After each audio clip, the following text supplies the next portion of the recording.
លោកនេសាទនៅសមុទ្រឆ្នេរអង្កោងបងប្អូននៅខេត្តកែបនេះគឺទេសភាពនៅពេលថ្ងៃ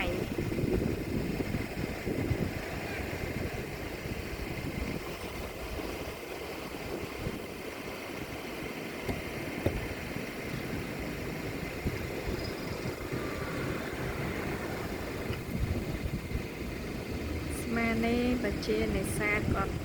ចូលសម្រាប់ហើយព្រឹកព្រលឹមឲ្យគាត់ចេញទៅនេសាទ